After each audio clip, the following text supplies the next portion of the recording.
শুভ সন্ধ্যা সবাইকে। আশা করি তোমরা সবাই খুব ভালো আছো, সুস্থ আছো আর নিজের খেয়াল রাখছো। আমিও ভালো আছি। আর এখন চলে এসেছি আজকে হ্যাশট্যাগ আমরা সকলের টপিক নিয়ে। আজকের টপিক আমাদের দিয়েছে রিম্পা রয়। তো তোমাকে আমার তরফ থেকে অনেক ভালোবাসা, অনেক শ্রদ্ধা জানাই। খুব সুন্দর একটা টপিক। রিম্পা যেটা দিয়েছে সেটা হচ্ছে, রিম্পা ম্যাডাম যেটা দিয়েছে, আমি জানি না ওর কত বয়স কি ওনার, তো যাই হোক, রিম্পা ম্যাডাম যেটা দিয়েছেন সেটা হলো how to rise our vibration. কী কী উপায়ে আমাদের ভাইব্রেশনের প্রতি সচেতনতা বাড়াতে পারি। কী কী উপায়ে আমরা how to rise our vibration, কী কী উপায়ে আমাদের ভাইব্রেশনের প্রতি সচেতনতা বাড়াতে পারি। তো আমি যতটা বুঝি সেটাই বলছি, যে আমাদের না ভাইব্রেশন কিন্তু মানে আমাদের ভাইব্রেশন কিন্তু চলে যায়। যে কোনো কিছুর জন্য আমার ভাবনা চিন্তা কী, সেটা যার জন্য বা যে কোনো কিছুর জন্য তার কাছে সেটা চলে যায়।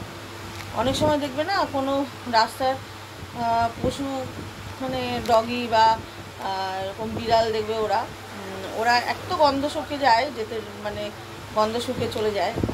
আর যারা মানে দেখবে সবার কাছে গিয়ে লাফাচ্ছে দাপাচ্ছে না, যারা আদর করে, যারা ভালোবাসে, তাদের কাছে চলে যায়। তো আবার অনেক সময় দেখবে যারা এমনি রাস্তা দিয়ে যাচ্ছে আদর মানে চলে যায় কাছে।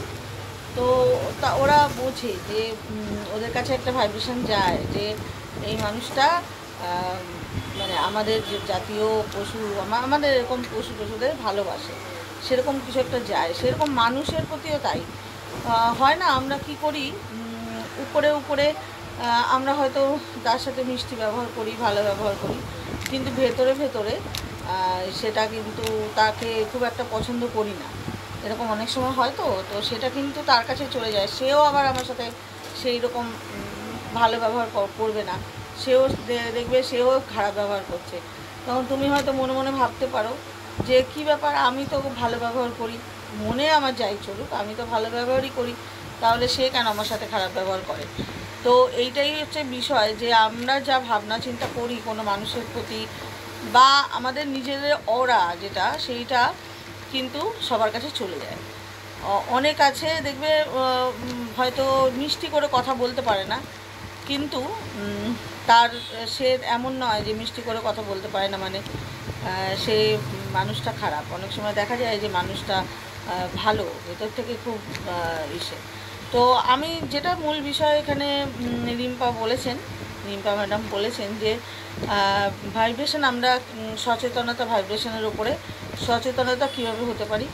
তো আমার মনে হয় যে সচেতন বোধ মানুষের মধ্যে, বোধ বা মানুষ যত আধ্যাত্মিক পড়াশোনা, যে আধ্যাত্মিক মেলামেশা, আধ্যাত্মিক পড়াশোনা বা সঙ্গ, একটা সাধু সঙ্গ, এই ধরনের যত কিছু মধ্যে তুমি যুক্ত হবে, তত তোমার অটোমেটিক তুমি মানে শান্ত, তোমার ব্যবহার ভালো, তুমি নম্র, এগুলো কিন্তু অটোমেটিক হবে। দেখবে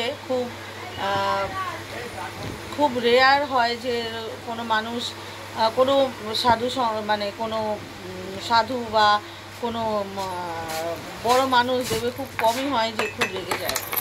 দেখবে খুব শান্ত ভাব একটা আসে।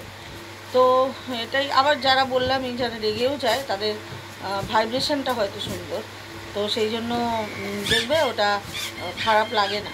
ঠিক আছে, আমাদের বকাবকি করলেও কিন্তু দেখবে একটা তার মধ্যে একটা মমতা বা একটা কী বলবো সেগুলো থাকে, যেটা জানি না আমি কতটা কি বলতে পারছি। যাই হোক, আমার যেটা মনে হয় যে আধ্যাত্মিকতার পথ মানে এই নয় যে অনেক মন্ত্র পড়তে হবে, অনেক কিছু করতে হবে, কিন্তু আধ্যাত্মিকতা মানেই হচ্ছে তুমি নিজেকে জানার একটা প্রসেস। তো নিজেকে জানতে যখন তুমি শুরু করবে, তখন নিজেকে আস্তে আস্তে যখন জানবে, তখন দেখবে অন্যের উপরে তোমার চলে গেছে, অন্যের উপরে তোমার রাগ, অভিমান, তোমার সেইগুলো চলে যাচ্ছে। তুমি আর কাউকে নিয়ে কিছু বলছো না, মানে কারোর মধ্যে খারাপটা আর তুমি দেখছো না। হ্যাঁ, তখন এইগুলোই আমার মনে হয় যে তুমি একটা মানে শান্ত, তুমি কথায় কথা অন্য সময় যে হুট করে তুমি অন্য কিছুর সঙ্গে যে রেগে যেতে, সেইটাতে তুমি শান্ত থাকতে পারছো। তো ওটাই হচ্ছে ব্যাপার। আমার মনে হয় আধ্যাত্মিকতার সাথে থাকলে, সৎসঙ্গ করলে আমার মনে হয় যে ভাইব্রেশান, যেটা রিম্পা ম্যাডাম বলতে চেয়েছেন, যে আমাদের ভাইব্রেশানে বাড়ার জন্য আমরা কি সচেতন হতে পারি, কি উপায় আমাদের ভাইব্রেশনের প্রতি সচেতনতা বাড়ায়। তো আমার এটাই মনে হয় যে ভেতরটা আমাদের যদি ক্লিন থাকে, ভেতরে বাইরে যদি আমাদের সমান হয়, মূল এটা করার উদ্দেশ্য ওটাই, যে আমাদের ভেতর বাইরে সমান। হ্যাঁ, আমরা যদি বাইরে একরকম থাকি, ভেতরে একরকম থাকি, সেইটা কিন্তু সঠিক ভাইব্রেশন নয়। তো ভাইব্রেশন ওরকমই হওয়া উচিত যে ভেতর বাইরে সমান। আর ভেতর বাইরে সমান ওইভাবেই হবে যেটা তুমি যদি নিজেকে জানতে পারো। আর নিজেকে জানতে পারার পথই হচ্ছে একটা, সেটা হচ্ছে আধ্যাত্মিকতা। আধ্যাত্মিকতা বলতে নিজেকে জানা, সেটা যেখান থেকেই হোক, এক একজন এক এক রকমভাবে জানে। এটাই হচ্ছে কথা, সঠিক পথ, সঠিক জিনিসটাকে ধরে সেটাকে অভ্যেসের মধ্যে আনা, সেটাকে ডিসিশান নিয়ে সেটাকে রোজ সেটাকে নিজের জীবনে অ্যাপ্লাই করা। তো আমি এটাই বললাম, এটাই বুঝলাম, how to rise our vibration. আমাদের ভাইব্রেশান কি, সেটা অটোমেটিক হবে। কিচ্ছু তার জন্য অনেক কাজকর পোড়াতে হবে না। শুধু নিজেকে করো, নিজেকে সুন্দর করো। নিজেকে সুন্দর করো মানে নিজের উপরে ফোকাস করো, নিজেকে আধ্যাত্মিকতার সাথে, সৎসঙ্গের সাথে এগিয়ে নিয়ে যাও। তাহলে দেখবে অটোমেটিক নিজের শান্ত, কাম, তোমার একটা অরা বা তোমার একটা ভাইব্রেশান সুন্দর।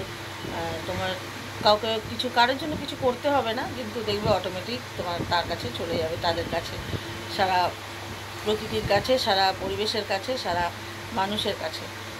তোমার যে একটা সুন্দর ভাইব্রেশান, সেটা তোমাকে বলে বোঝাতে হবে না যে তুমি কী বা কী।